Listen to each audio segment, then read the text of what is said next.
Hello, welcome to Mind Chat. I'm Philip Goff. First solo Mind Chat.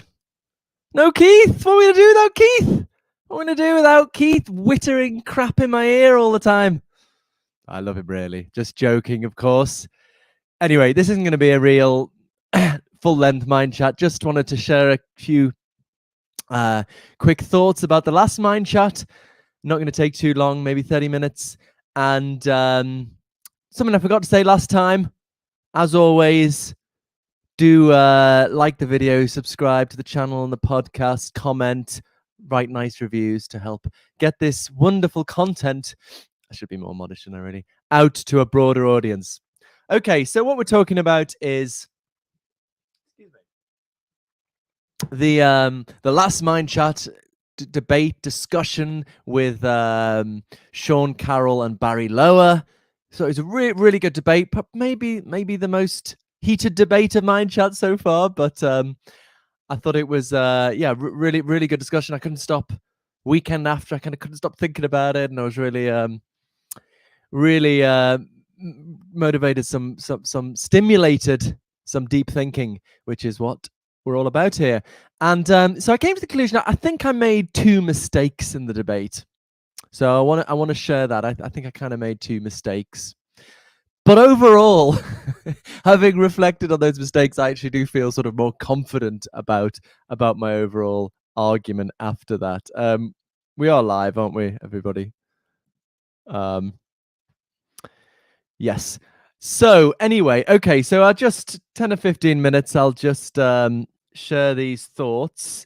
I did ask Sean and Barry if they wanted to be here, but I think they're otherwise engaged. But I'll send them the video. If they would like write a reply, they're very welcome to come back on and talk. Although these discussions, they can't go on forever, can they? I can't. I just want them to go on forever. But anyway, I don't want it to be just like, I'm insisting on the last word. So they'd be very welcome to share some thoughts. Okay, so here's where we're up to. We are live, aren't we? Can someone just confirm to me we're live, so I'm not talking to myself? Are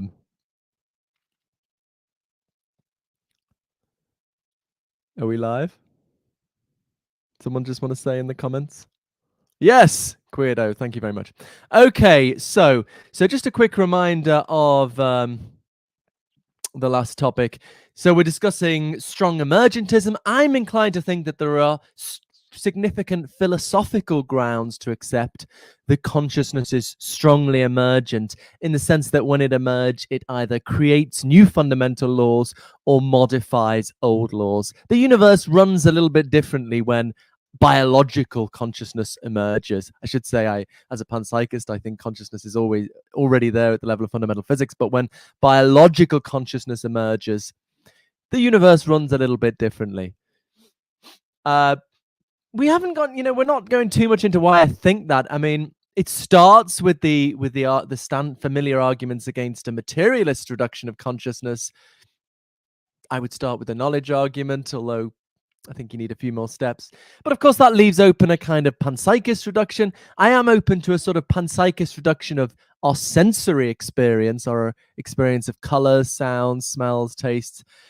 But I think I'm inclined to think cognitive experiences, in a certain sense, irreducible, by which I mean are the experience that constitutes thought or understanding. This is something I haven't really talked that much about, but my new book, I talk a lot more about cognitive experience. So when people think about consciousness, they always give the examples of seeing color, feeling pain, but I'm inclined to think consciousness is mediated with meaning and with what things are and what they mean, and that this is something we're really not even at first base in thinking about. But anyway, that's not so much the focus. Maybe that's a topic for future, but the point is that I, like many philosophers, think there is strong philosophical grounds for taking the biological consciousness to be strongly emergent.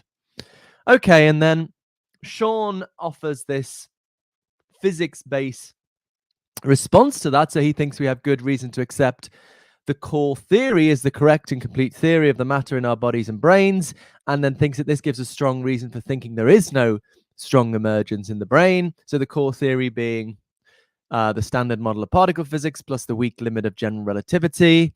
You may know it's a challenge to bring together quantum mechanics and relativity, general relativity, but we can do this. We can reconcile them, as I understand it, in terrestrial circumstances within certain energy levels. If the gravity is not incredibly strong, like when you're about to go in a black hole, we can actually bring them together, and this we call the core theory. And then my initial response to this, this is just recap of the last debate, is, well, the experimental conditions, and this was agreed on by all parties, the experimental conditions in which we have tested the core theory do not include complex biological systems, and hence we have no significant empirical ground to deny strong emergence in the brain. And then Sean and Barry came out with effectively saying in different ways, I think, well, look, you've still got a well-confirmed scientific theory here, the core theory, which, if it does apply in our brains, rules out strong emergence. Okay, so I think here's I think what the biggest mistake I made in the discussion. I decided afterwards. So I think I was too quick to sort of concede that, you know, we should first start with what theory is suggested by the experiments, and then bring in the data from consciousness to see whether we should change that theory. So it's a sort of two-step process. You know, you work out the theory that best explains the experiments and particle physics, and then you bring in the alleged consciousness-based evidence and maybe modify the theory. Now, if you go in that kind of two-step way, that starts to look bad because you've already got a well-confirmed theory that you might be reluctant to modify. But of course, for people with my philosophical views, the data from experiments and the data from consciousness are both starting points for theorizing, right? Before we get to a theory, we've got these two kinds of data, and crucially, they're not conflicting, right? If we had, you know, we tested the core theory in brains, and we had, you know, experimental grounds for doubting strong emergence in brains because we tested it, then from my perspective, I'd have conflicting evidence, right? The philosophical evidence points in favor of strong emergence. The empirical evidence counts against. But I don't think that's what we've got here. Everyone in this debate concedes we haven't tested it in brains or complex living systems. We just tested it with, you know, experiments involving small numbers of particles. And, you know, I just think we need to keep coming back to what do we have evidence for? I know Sean, like me, likes to think of evidence in Bayesian terms. And when we do that, we think, what kind of evidence would you expect given a certain hypothesis? So would we suppose, so let's assume that the hypothesis of strong emergence, that laws become modified somewhat in complex biological systems. Suppose that view is true. Would you expect to find evidence for that when you perform experiments on small numbers of particles? Well, no, of course you wouldn't, because by definition, strong emergence is something that kicks in complex systems. So the evidence, the results of experiments with small numbers of particles neither counts in favor nor against strong emergence, right? So from my perspective, you know, I've got this philosophical evidence for strong emergence. I don't have experimental evidence counting against that. I've got some other experimental evidence, the results of experiments in particle physics, and the task is to come up with a theory that accommodates both sort of data. And that, I suggest that would lead you to a modified form of the core theory, which allows for strong emergence in brains. So you'd never get to the core theory, right? Because the rational task for someone with my philosophical views is to formulate a theory that can account for both sets of data. Now, a lot of the discussion seems to be, well, this is hard to do. Okay, fine. If it's if it's hard to formulate a theory which can account for two sets of data, you don't jettison one kind of data, right? You keep going and you try and formulate a theory that accounts for both sorts of data. Again, if your two kinds of data or two putative kinds of data are conflicting, then you're in trouble. Something's got to give, right? If we tested the core theory in brains and we had evidence against strong emergence, I'd have to give up something. But that's not what we find. We've got two kinds of evidence that are not conflicting. The task is to construct a theory that accommodates both. So you never get to this point where you've got a well-confirmed theory that counts against strong emergence, right? Your starting point is the philosophical evidence for strong emergence, the non-conflicting data from experiments in particle physics. The task is the rational task motivation then is to formulate a theory that can account for both. Okay, now a lot of the discussion, it seemed to, and we continued emailing following this. We brought in David Papineau as well, who was discussing it with us. And, it just seems to keep coming back to locality, right? The principle of locality. And this is my other mistake, I think, as I conceded in the discussion, really. I should have thought more about this, and I was annoyed at myself that I didn't think more about this issue before the discussion. Okay, I was discussing this with Brian McLaughlin yesterday. We were discussing this paragraph from Sean's paper he drew my attention to, which I should have really reflected on more before the debate. Okay, so I'll just read out this paragraph, which is a bit hard for me to see. In the context of an effective field theory, locality of interactions implies, so the principle of locality, that the electromagnetic and gravitational fields, or unknown fifth force fields, produced by an object are simply the net fields produced by each of the constituent particles individually. Outside the effective field theory paradigm, we could imagine that forces depend non-locally on sources, so that whether or not a force is produced would depend on the special arrangement of particles within it. So this is just strong emergence. Such a force might not be produced by a collection of electrons, protons, and neutrons in the form of a cantaloupe. Not sure how you pronounce that, for example, but it might be produced by the same particles when they are in the form of a human brain. To the best of my knowledge, this possibility has not been investigated carefully. And to be honest, there's not a lot of motivation for it. So this is really just an articulation of strong emergence. And sure, there's no motivation for it from physics, right? My motivation for it is not empirical, but is philosophical. I should say it's not just philosophers who go for strong emergence. The neuroscientist Kevin Mitchell, the chemist Lee Cronin, and Sarah Walker share the view that there is strong emergence in the sense of new causal principles over and above the laws of physics that emerge as the universe evolves. Sorry. I had a chocolate biscuit before I started. I think it's sort of giving me some problems. Okay. So there are a variety of motivations for strong emergence, but yes, you're not going to get motivation for strong emergence from physics itself. My motivation is philosophical.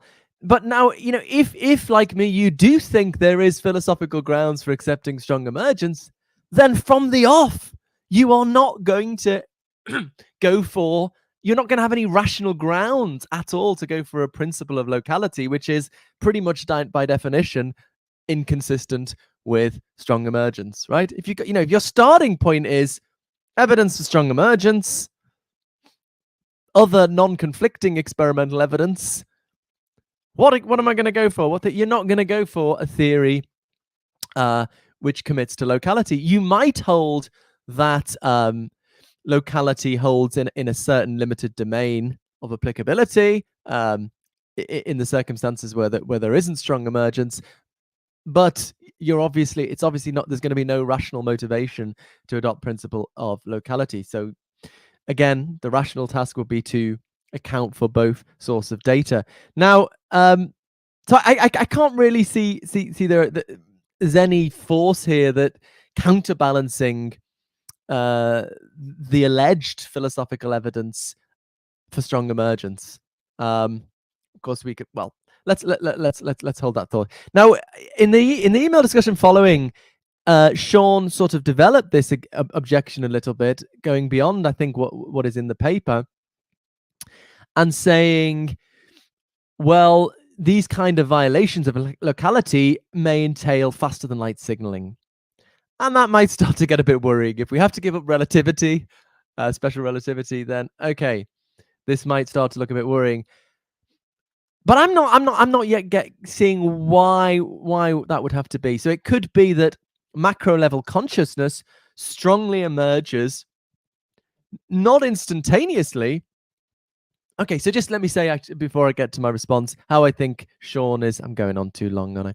How I think Sean is thinking about this. I think, if it was the case that an electron, let's just take a given electron, behaves differently in a brain than it does when floating in the air or something, then I think he's thinking, well, that would effectively be sort of instantaneous signaling from the whole brain to the particle.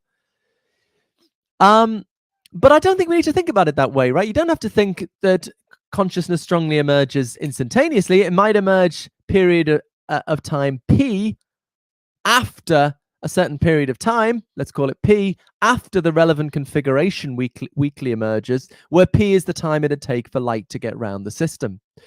So let's suppose the integrated information theory were the correct theory of strong emergence. So when you get more integrated information in the whole system than its parts, that's where you get strong emergence. Well, it could be that if we want to respect relativity, we could just say, well, when we get to the point at which there's more integrated information in the whole system than the parts, right? You don't get consciousness emerging instantaneously. You get consciousness emerging a short period of time later, and that period of time is the period of time it would take light to get around the system. Okay, that's my thought. Maybe this doesn't work out, but it's not obvious to me. So with locality, I mean, you're just going to have absolutely no rational motivation to adopt locality if you're starting from the position that there is philosophical evidence for strong emergence, because it's sort of by definition inconsistent with that. And I don't see why we can not accept locality, at least not as broadly in a broader domain of application as Sean wants to, while still accepting relativity. Okay, final slide, and then let's see, people can ask questions. So now again, you might think, look, I think these alleged philosophical evidence of strong emergence is just BS. And that's, and that's what we got bogged down in arguing, and probably me and Barry got a bit technical. I think we got bogged down in arguing for that, and that's it's an important debate. But in a way, the point I was making, it doesn't matter whether those arguments work or not. Here's the point I was making: either there is compelling philosophical evidence that consciousness implies strong emergence, or there isn't. If there is, then we should combine that evidence for strong emergence with the evidence from experience. I think that should be just experiments. Sorry, that should be experiments, not experience. With the evidence from experiments to support the thesis that a modified version of the core theory, which allows for strong emergence in the brain. There's something going wrong with the phrasing there. To support a modified version of the core theory, which allows strong emergence in the brain, right? So if there is strong philosophical evidence for strong emergence, then you'll factor that in from the start. You'll never reach the core theory. You'll reach a modified version of the core theory. If there isn't, then we should just stick to the core theory on grounds of simplicity, unless someone like Lee Cronin or Kevin Mitchell are right that there's other empirical grounds for strong emergence. Either way, this is the crucial point. Reflection on physics does not counterbalance the philosophical arguments of strong emergence. This is the important point, because, right, when you take an first year philosophy course or second year philosophy of mind, including my own course, what you'll be taught the sort of arguments against physicalism that I put forward, and others, like the knowledge argument, conceivability arguments, and so on. And then students are like, oh, right, maybe there's some motivation for doubting physicalism. Then you get these kind of alleged empirical arguments against strong emergence, we call it causal closure, this idea roughly that there's no strong emergence. And people think, oh no, I've got two conflicting things, I've got to balance them up. I want to say, no, there is nothing, nothing or almost nothing on the other side of the ledger, right? If these arguments work, then you'll factor them in from the start of theorizing, and you'll never reach a position where you end up with a scientific theory inconsistent with strong emergence. I mean, if they don't work, then they don't work and we don't need to worry about them. Either way, the only thing we should be discussing are those philosophical arguments, right? Don't pretend there's something in physics that's giving us reason to doubt those arguments. So, and again, you might just say, look, this is still just wasting my time because those arguments are just so terrible. You know, I'm sure Sean and Barry don't have time for those arguments. They think, you know, it's so terrible. But again, you know, Barry kicked off by saying they're crap arguments. But again, 32% of philosophers accept those arguments, 52%, as against 52% who do not accept them. The remaining people are agnostic or don't like the question or something. You know, I think whichever side of that debate you're on, you should have some humility that a huge proportion of experts in this field do accept those arguments. And I wonder how much those stats would change if it were appreciated that there is nothing on the other side of the ledger, which is why I really want to press this point. Okay, I think that's all I have to say. If anyone, I've talked longer than I intended. What do you think? If you want to put up Q and then a questions, I haven't been following the chat because I've been speaking. Anyone have any thoughts? If you just want to put up a Q.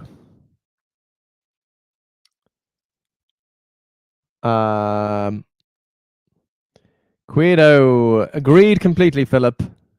That was just the next comment that came up. I'm not. So Guido says, agreed completely, Philip. It's the metaphysical arguments that are the most important thing. Going into physics doesn't do anything. Some people think physics somehow are on an argument. Physics somehow are an argument for physicalism. Yeah, I mean, look, it's not that I wouldn't want to say, you know, in general, philosophy is more important than empirical science. As I say, you know, if we tested this in the brain and we, you know, we found out, we reached strong evidence that there is no strong emergence in living systems, that would count very strongly. I would probably, you know, seriously rethink my philosophical arguments at that point. And that's what I used to think. That's the impression you get as a philosophy undergraduate. And that's why I defended for a long time a sort of reductionist panpsychist picture, because I thought, look, there's this strong, and but I just think if we're just talking about the theory you are led to on the basis of experiments on small numbers of particles, that doesn't give us any reason. That's not going to give us any reason to doubt strong emergence, because you wouldn't expect, again, thinking in Bayesian terms, you wouldn't expect evidence of strong emergence from experiments on small numbers of particles. Okay, so Guido agrees with me. So, A. Raybold says, if Frank Jackson's Mary learned all completed physics from her studies, would she be surprised, satisfy her curiosity on first seeing colors?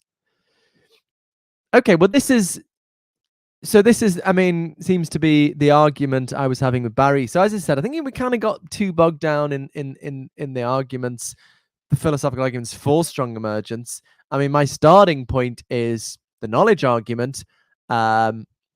Barry's response to the knowledge argument is a very familiar one. Sean kind of scoffed at one point that I was not understanding his view, because I kept saying it's the view that Mary gets a new label. I do very, very well understand Barry's view. I think, to be honest, he was being a little bit pedantic, rejecting that description of it. The point, the position he adopts, which is the phenomenal concept strategy, probably the most popular physicalist response to these arguments, is that what Mary gains is a new way of referring to experience. So an experience is just a brain state. Mary already knew about the relevant brain state, but now she gets a new way of referring to it, a new way of sort of pointing at it. It's a little bit like, the example I give in my lectures. If you, say my kid looks in the sky and that bright star, and then one day she learns it's Venus. She hasn't learned about anything new. She's just learned a new way of referring to the same thing. So I tend to teach that by saying it's a new label. I think, to be honest, Barry was splitting hairs, rejecting that description of the view. But my response to that is to do with this curiosity thought that I think Mary's curiosity is, she might be curious. I wonder what it's like to see red. She sees red and she thinks, oh, that's what it's like. And her curiosity is satisfied. How can your curiosity be satisfied by gaining a new way of referring to something? I think by definition, curiosity is about gaining information. I'm going to write a paper on this in the near future, I think. Okay. Oh, I could put the questions up, couldn't I? Sorry. A Raybold again. This question bears on the nature of the evidence and consciousness. Yeah. Okay. Look. There's a legitimate debate. I've just tried to gesture at the starting point of my position on it, and we can have that debate. And I certainly respect Barry and Sean's rejection of that debate. But the point is, everything hangs and falls on the debates. There's nothing in physics that counterbalances this. That's my claim. So yeah, you think the arguments are a load of nonsense? Sure, reject them. Have the argument, reject them. Think you should have a bit of humility, given that a large proportion of experts do accept those arguments, but reject those arguments and just go for the core theory because that's what physics suggests. But it's all just about having those philosophical arguments. Okay, I'm just going through these in order. Elite Puffin, nice name. It's still unclear to me how strong emergence is supposed to provide the extra information stroke consciousness that Philip wants it to. Doesn't seem to have much bearing on the hard problem. So what's the thought here? How is this solve the hard problem? Well, look, I mean, what the hard problem is just, what is your theory of consciousness? Is it fundamental? Like in the soul? Does it emerge from something more fundamental? If you think it emerges from something more fundamental, then you maybe need to give some account of that to try and make sense of that, and you face a challenge from these arguments, like the knowledge argument, at least if you're giving a sort of materialistic reduction. If you think it's strongly emergent, and you think there's philosophical reason to think it's strongly emergent, well, that's just your view. Unless you can tell me a problem with that view, then I would say that's my philosophically well-supported view that there's no empirical reason to doubt. So I just think that's the most likely theory of consciousness. I sometimes think materialists build into, a solution to the hard problem has got to be reductive or something, but that's just kind of begging the question in the technical sense of assuming what you're trying to prove. Okay. Oh, I've somehow skipped ahead, but I don't want to do that. Just, it might look like I'm cheating. Okay, Mark O'Brien. Hi, Mark. Could you explain how strong emergence helps? I don't, for example, see how it resolves the knowledge argument. Suppose Mary knows the SE laws, the strongly emergent laws. Okay, so this is a variation on the last question. So the thought would be, what Mary doesn't know is there's a new property that strongly emerges, right? There's a new property that strongly emerges. And that property is one people like me try to push. You couldn't learn about from physical science. It's the qualitative character of a red experience, what it's like to see red. You couldn't deduce that kind of property from just from the purely quantitative physical science. So there's a new property. Okay, so then the thought would be it strongly emerges. It's a brand new property in some sense. Again, I'm kind of open to a panpsychist reductionism about red experience. It's more the cognitive stuff that does it for me. But let's just set that on one side.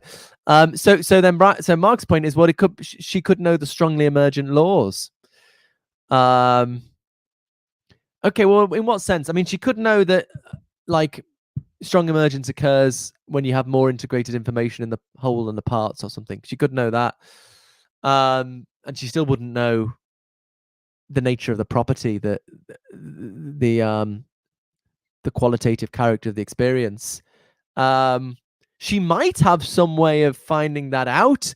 I mean, I'm inclined to think you have to actually have the experience. So maybe it's like this. It depends what you mean by knowing the laws. If by knowing the laws you mean actually grasping the nature of the property that strongly emerges, well, then you can't actually do that until you've had the experience. But that, I don't see why that undermines the theory that there's the strong emergence here. And but if by knowing the laws you mean she just knows when it's going to pop up without grasping the nature of property, then she could know that. And again, I don't see what either way. We've got a problem here. The problem emerges is when you're trying to give a materialist reduction, and you have to say in some sense there isn't a new property. There's maybe a weakly emergent property, but there isn't a strongly emergent property, and that's problematic because something emerges here that Mary didn't know about and really satisfies her curiosity. So that fits with a strong emergentist view. It doesn't fit with a materialist reduction. Okay, Emerson, didn't Carroll try to argue the core theory just stipulates that it applies in biology? Yeah, so look, it is, sure, it is, the core theory does rule out strong emergence. Fine, the core theory does rule out strong emergence. But my point is, if your starting point is experiments of particle physics and this philosophical evidence for strong emergence, then you're looking for the rational thing to do is look for a theory that accommodates both, and you're not going to be led to the core theory. You're not going to be led to something a million miles. You're going to be led to a modified version of it, where locality is in a more limited domain of applicability. And sure, I mean, I forgot to put the papers in the notes. I'll definitely put the papers by Sean in the notes to this one in the previous video. He actually, in his paper responding to my book, he actually suggests some ways in which the core theory could be modified to allow for strong emergence. So I think you'd be led to that. So I mean, it would be different if, as I say, this is not just saying, oh, we're going to accept the philosophy hell or high water, empirical evidence counts for nothing. The point is, these are not conflicting. The evidence from particle physics experiments can't possibly cast doubt on strong emergence, because thinking in Bayesian terms, you would not expect strong emergence to be evident if you're just talking about dealing with small numbers of particles. By definition, it emerges in complex systems. So we've got these two non-conflicting sources of data, one of which is that there is strong emergence in brains. You're going to come up with a theory that's a modified version of the core theory that allows for strong emergence. Okay. What does consciousness affect? Well, I mean, my conscious thoughts have some connection to what I'm saying now. If the doctor's asking me how my pain feels, then I think that the character of my pain has impact on what I'm saying. I mean, I think, and obviously as a panpsychist, I think there's very simple forms of consciousness at the level of fundamental physics. And so in some sense, it's anything that happens is caused by consciousness, because at the fundamental level, all there is consciousness. On the panpsychist view, physics is the mathematical structures physics identifies are realized by networks of simple conscious entities. So yeah, I mean, in some sense, on the panpsychist view, all there is consciousness. So anything that happens is caused by consciousness. If you're talking about biological consciousness, well, we don't have all the details worked out. Nobody has a complete theory of consciousness, but I think we know a lot about the kinds of effects consciousness has: human consciousness, animal consciousness. I don't know what I mean. I think there's supposed to be some kind of challenge here. I mean, if you think there's empirical evidence against strong emergence, then as an anti-physicalist, you might have a challenge. How we make sense of consciousness causing stuff, but I reject that there is any such empirical evidence. So yeah, I'm not clear what the challenge is supposed to be here. Okay, Queerdo. It would count strongly against strong emergence, but not against cosmopsychism. What would I'm not sure why that's following on from what would count strong. I mean, look, there's all sorts of complicated things here. As I said, I'm open to a panpsychist reduction of some kinds of consciousness, sensory consciousness, but not really cognitive consciousness. Some people, maybe this is what Queerdo is getting at, some people might think, and actually I did in my academic book, Consciousness and Fundamental Reality, I did partly argue that we can't really give a particle-based reduction of biological consciousness, where the fundamental forms of consciousness at the micro level, but we might be able to give a cosmopsychist reduction where the fundamental forms of consciousness are kind of universe-wide fields. That might be a more plausible reduction. So one might think, one might reject physicalism, but think there are some plausible forms of panpsychist reductionism, perhaps cosmopsychist versions. But I'm inclined to think, at least when it comes to cognitive consciousness, really all forms of reduction are pretty implausible. But that's all surprises I'm yet to unveil for my new book. Richard, why do we need strong emergence? What has argument for strong emergence to do with phenomenal consciousness? What would data theory of phenomenal consciousness look like? Well, again, the starting point is I think there are these very powerful arguments against materialist reductions of consciousness, against consciousness as a weakly emergent phenomena in a sort of physicalist, materialist paradigm, the knowledge argument. So I think that already gives us reason to take strong emergence seriously.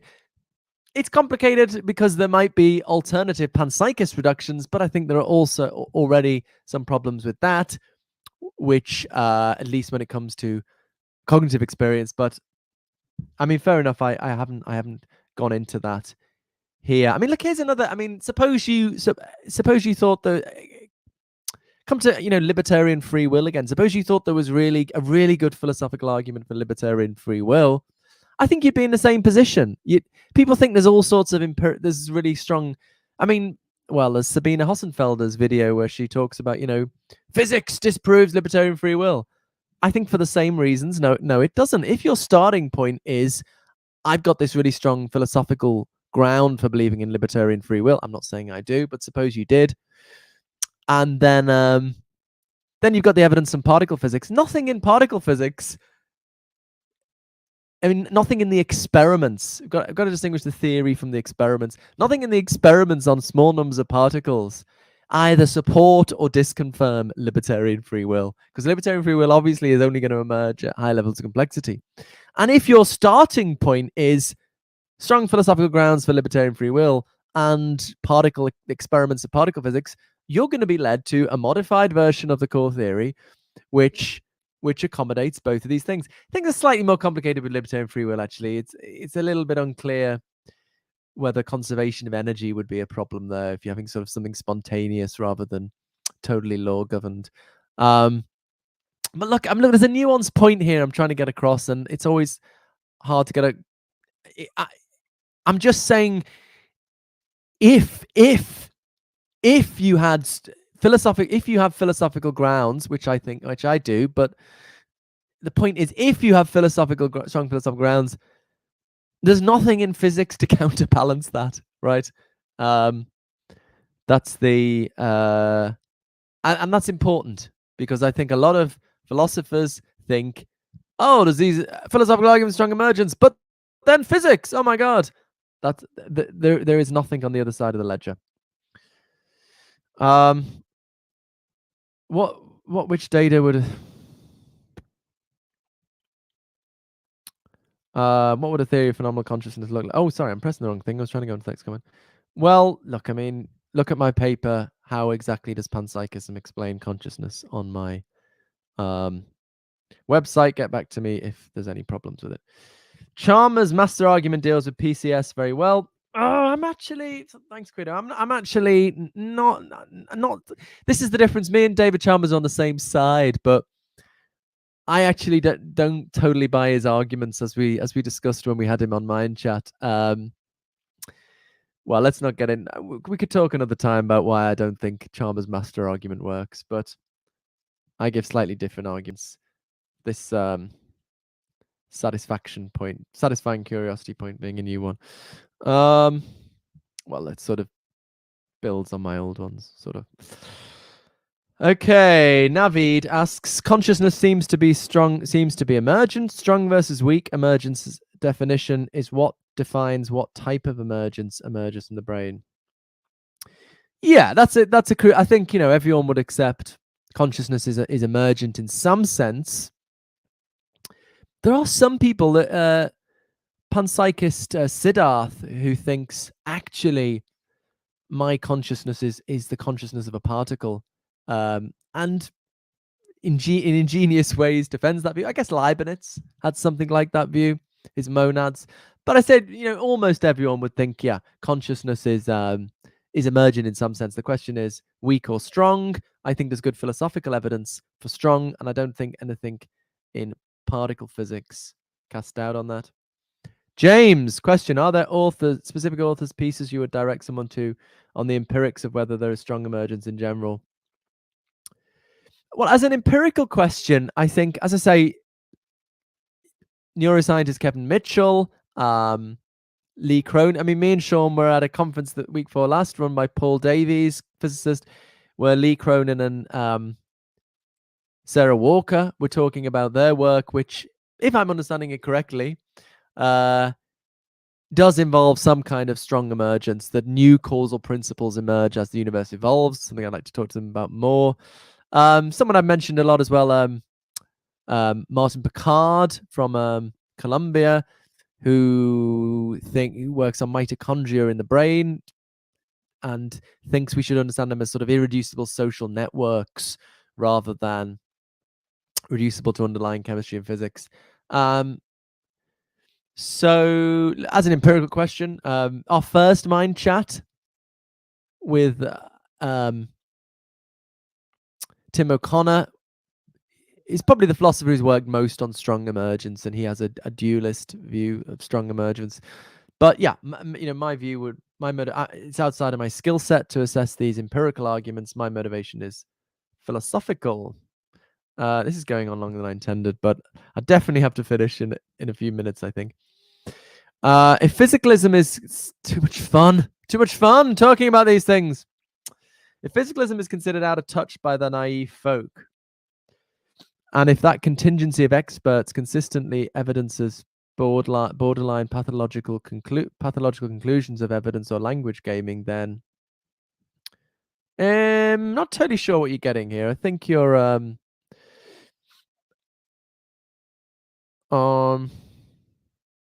I think you're casting doubt on these philosophical arguments. Well, look, I mean, the scientific position that the only way of finding out about reality is from experiments is itself a philosophical position. There is no peer-reviewed academic experimental paper which proves scientism, right? There's a philosophical dispute. I think there's something we know with pretty close to certainty is a real phenomenon. The reality of our own feelings and experiences. That's not something we know about from experiments and observation. We know about it from our immediate awareness. And then there's a philosophical question: what to make of that data? What is required to account for that data? What is required? That's a philosophical question, because we're not starting with experiment. If you're just starting with experimental data, leave it to the scientists. But this is not one thing Sean said that I regret not picking up on. He said, oh, this is just a fake dispute between what goes on inside our bodies and what goes on outside of our bodies. Like there's going to be some big difference here. That's not the point, that it's inside our bodies. The point is an epistemic one. Like the data here, the data point is not one of observation and experiments. If you're just trying to account for observation experiments, you'd never need to postulate consciousness. You just postulate mechanisms to explain behavior. But there's something here we know to be real that our overall theory of reality has to account for, namely the reality of one's own feelings and experiences. And that's not an experimental datum in the sense of public observation experiments. And there's a philosophical question, whichever way you come down on it, as to what is required to account for that. one philosophical position is some kind of strong emergence is required to account for that. Okay, and among the relevant experts, a huge proportion don't accept this, reject physicalist reduction of it, at least. Luke, any predictions about what we'd find in the brain? Any theory of emergence here? Look, we know, the more I talk to neuroscientists, I always come back to this great book by Matthew Cobb, The Idea of the Brain. Matthew Cobb, who's not at all sympathetic to panpsychism or dualism, as are, Kevin Mitchell and Lee Cronin, neither. We know very little about the workings of the brain. We know a lot about the basic chemistry, how neurons fire, action potentials. We know a fair bit about large-scale functions. We know very little about how large-scale functions are realized at the cellular level. So I think we'd need to know a lot more. As I said, Sean himself considers, in very broad brushstrokes, how one might modify the core theory. But of course, I just don't think we know enough about the brain to sort of know. I mean, if IIT, one thing I like about integrated information theory is because it allows that consciousness is not vague. Maybe I'll talk. We're going to have a mind chat on that with Eric Schwitzgable soon. So if it depends on the theory. If the integrated information theory turns out to be true, well, then we're going to get strong emergence when there's more integrated information in the whole and the parts. And in fact, this gives the potential for an important way of moving forward with the science of consciousness in principle, although I don't think we're able to deal with this experimentally as yet. But, searching for the neural correlates of consciousness is a mess, right? As I've said before, Christoph Koch bet 25 years ago, bet David Chalmers, a crate of fine wine, we'd have it all wrapped up by now. There is no consensus. There is a total split on whether consciousness is in the front of the brain or the back of the brain. And part of this is consciousness not publicly observable. But if consciousness is associated with strong emergence, then in principle, that's a really hardcore empirical signpost. So if it turns out that there is, strong emergence in the front of the brain rather than the back of the brain, I mean, not just in the front of the brain, in the particular places where people on that side of the debate locate consciousness, as opposed to the places more at the back of the brain where people on that side of the debate locate consciousness, that would be a major point in their favor. So I mean, I suspect there's a challenge in the background here. Oh, you can't say more. This is a rubbish theory. But my motivation, that would be a fair point if my motivation was empirical, but my motivation is philosophical. And as I say, there are empirical scientists I've already mentioned who take strong emergence seriously as well. Magnesium butt in cigarette. How the hell does Mary learn nothing about the reality? Not sure what you mean by that, sorry. Aaron Shaw. Hello, Aaron. If Galileo's move to separate quantitative from qualitative caused or contributed to modern science effectiveness, why wouldn't putting the quantitative back into the model be a step backwards? Good. Yeah. I marked a really good essay I shouldn't maybe talk about.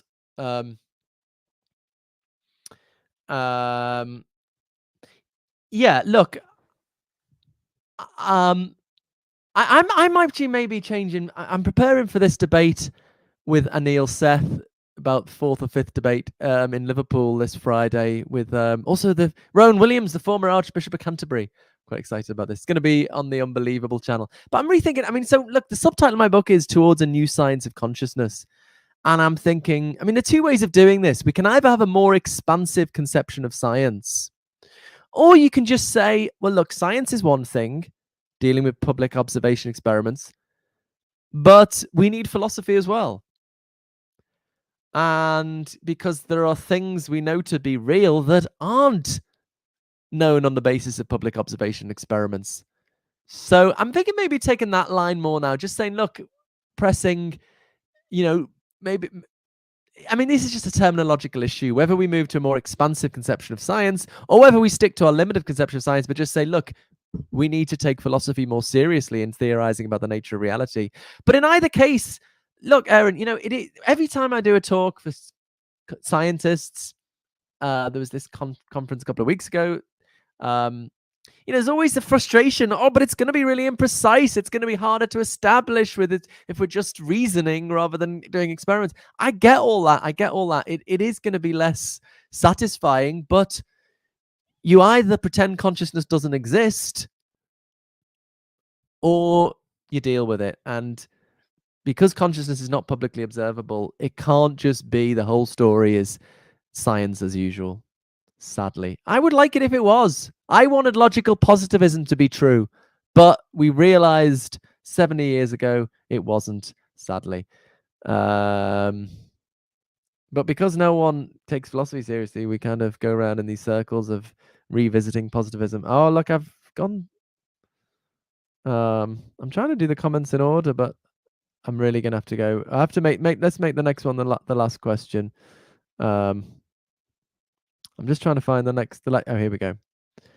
Okay, Naveed. It would be a horrible step backwards. Okay, I think I've already dealt with that. Okay, let's have a final question, Mark. I agree physics doesn't disprove strong emergence, but seeing as nothing else in physics works anything like you suppose consciousness does, doesn't it give inductive weight to the idea that there is no strong emergence? But look, again, thanks, Mark. Just thinking in terms of Bayesian reasoning, you think, what if this is how you do Bayesian reasoning? What do you think? As I'm sure you know, Mark. Assume the hypothesis. What evidence would you expect? Right. So assume there is strong emergence, which is by definition that things run a bit differently in complex biological systems. Would you expect that to show up in experiments with small numbers of particles? Of course you wouldn't. So, the fact that, and this all seems to come back to locality. So, the fact that locality looks like a good idea works really well when when your whole task is explaining experiments with small numbers of particles, which is Sean's task essentially. Well, does that show? I don't think that shows much. Look, maybe very weakly. As I've always said, maybe there's a very weak simplicity constraint here. If I didn't think there were these philosophical arguments of strong emergence, yeah, I'd just go for simplicity with the core theory. But at best, a very weak consideration, I think. All right. Lots more questions, but Joachim saying, what would the data phenomenal consciousness look like? You're looking at it. Yeah, okay. Okay, well, I think I better leave it there. I was only going to go for half an hour, and I've got to feed some children. Thanks. Always welcome to hear more comments. I'm sure we can continue arguing on Twitter. But if Barry and or Sean would like to come on to give their responses, they're very welcome. But I appreciate also these debates can't go on forever. Please do subscribe, like the video, send it to your grandmother, and next Mind Chat, Smellosopher, and then Anne-Sophie Barrich, and then Angela Mendelevici on how consciousness connects us to reality. I might start a solo podcast as well. I'm a bit jealous of Keith's got a solo podcast. I think I might start a solo podcast and talk about wacky things we're not allowed to talk about on Mind Chat. I'm only joking. There aren't things we're not allowed to. Well, it's more consciousness based, I guess. All right. Thanks for listening, everybody. It's very kind. It's wonderful that I can share these ideas and get some interesting feedback. I'm sure the conversation will continue. And oh no, how do I end without Keith? I didn't think ahead. I just thought about what I'm going to say. Well, I certainly agree with myself that, consciousness is wherever it is and nowhere else.